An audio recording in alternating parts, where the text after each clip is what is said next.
Apple is an American multinational technology company headquartered in Cupertino, California, that designs, develops, and sells consumer electronics, computer software, and online services. The company's hardware products include the iPhone smartphone, the iPad tablet computer, the Mac personal computer, the iPod portable media player, the Apple smartwatch, and the Apple TV digital media player. Apple's consumer software includes the Mac OS and the iOS operating system, the iTunes media player, the Safari web browser, and the iLife and iWork creativity and productivity suites. Its online services include the iTunes Store, the iOS App Store, and Mac App Store, Apple Music, and iCloud. Apple was founded by Steve Jobs, Steve Wozniak, and Royal Wayne in April 1976. Apple is the world's largest information technology company by revenue, the world's largest technology company by total assets, and the world's second largest mobile phone manufacturer by volume after Samsung. Apple's worldwide annual revenue totaled $233 billion for the fiscal year ending in September of 2015. This revenue accounts for approximately 1.25% of the total United States GDP.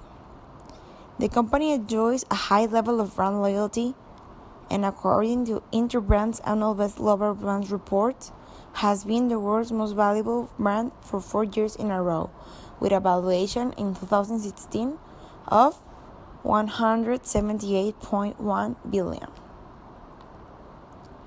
Their philosophy, its hiring process, and its legendary secrecy, it's what keeps Apple on the top. To Steve Jobs, simplicity was a religion.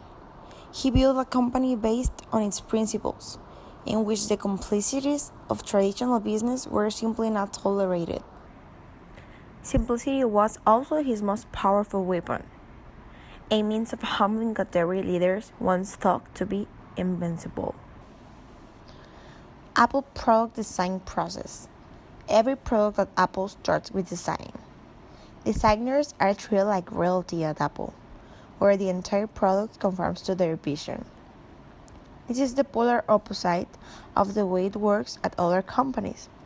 Instead of the design being beholden to the manufacturing, finance, or manufacturing departments, this all conforms to the will of the design department headed by Johnny Ive. Designers at Apple have literally no contact with the finance departments at all, and are considered to be unlimited in terms of the cost or manufacturing practicality of the materials used. The Industrial Design Studio is the womb of all Apple products. It is where they are first generated, and it is only accessible to a small number of Apple employees, including Jonathan Ive. New product team. A startup is formed. Once a new product has been decided on, a team is organized and segregated from the rest of the company by secrecy agreements and sometimes physical barriers. Sections of the building may be locked or cordoned off to make room for the teams working on a sensitive new project.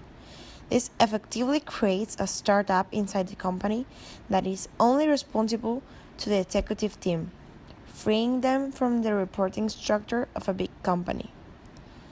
Apple employees know something big is afoot when the carpenters appear in their office building, new walls are quickly erected, doors are added, and new security protocols put into place. Windows that once were transparent are now frosted. Other rooms have no windows at all. They are called lockdown rooms. No information goes in or out without a reason. The hub is disconcerting for employees.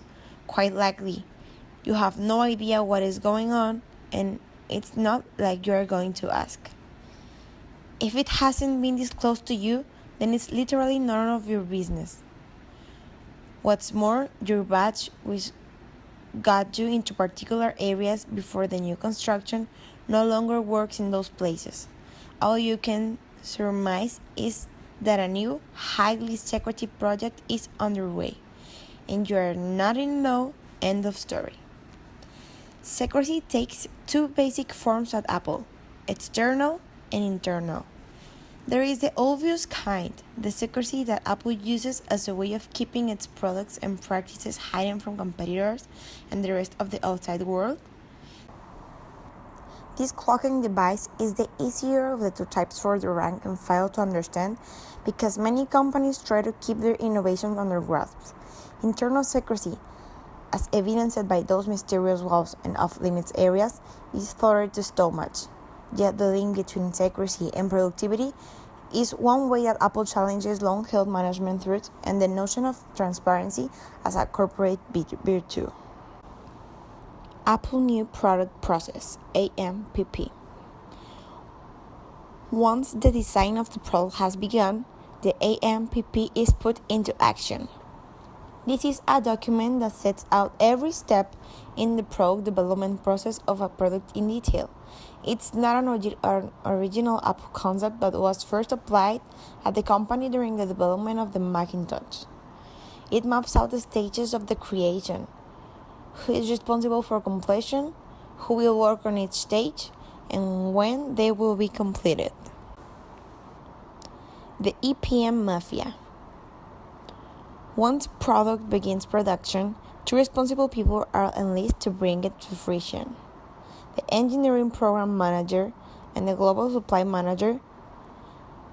The former has absolute control of the product process and is so powerful that it is referred to as the EPM Mafia. Both of these positions are held by executives that spend most of their time in China overseeing the production process. The supply manager and program manager collaborate, but not without tension, always making decisions based on what is best for the product. Once a product is done, it is designed, built, and tested again.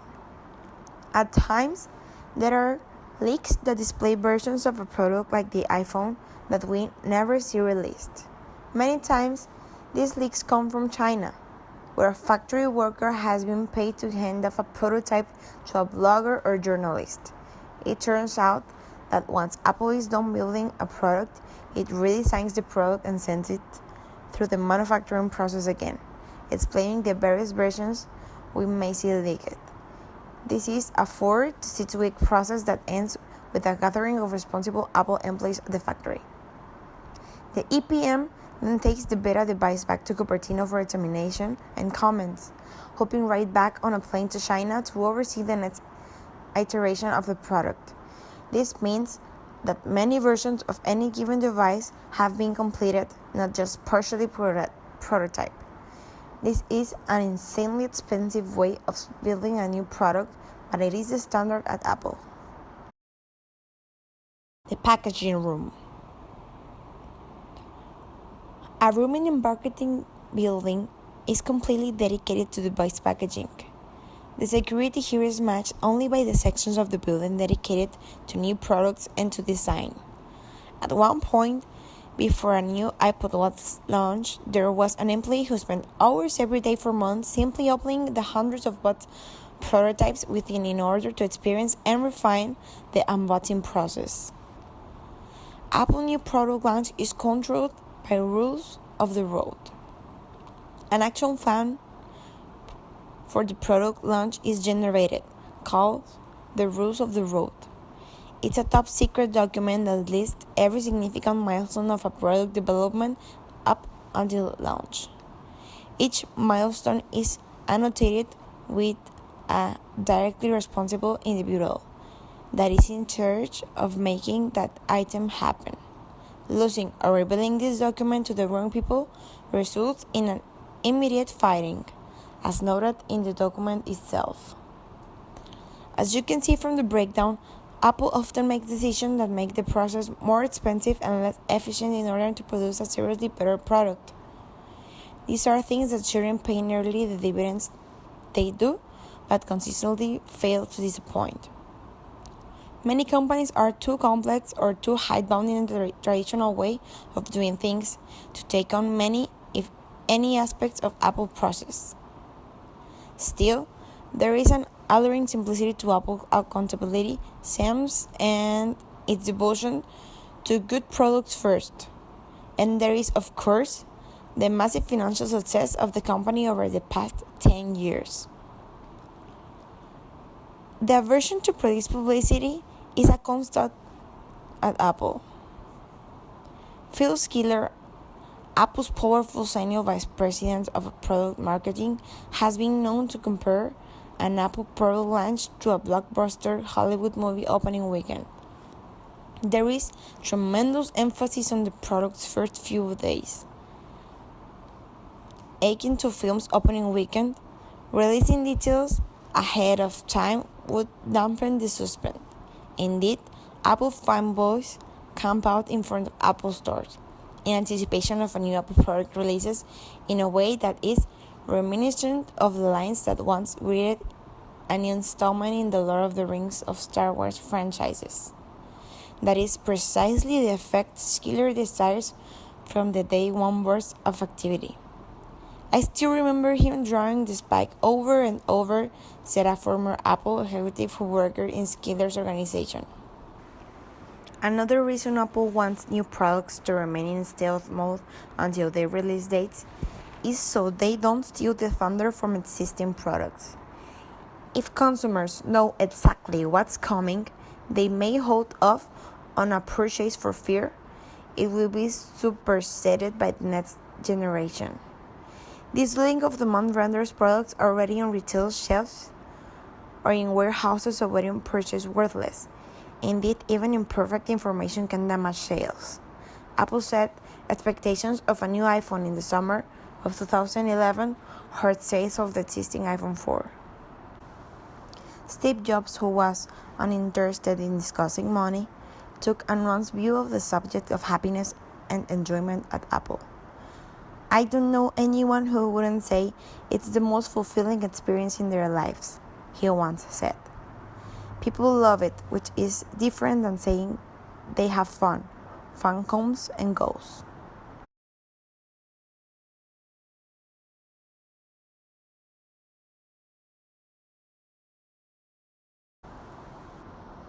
All this information is related to class because I learned of the process that Apple uses to create new products.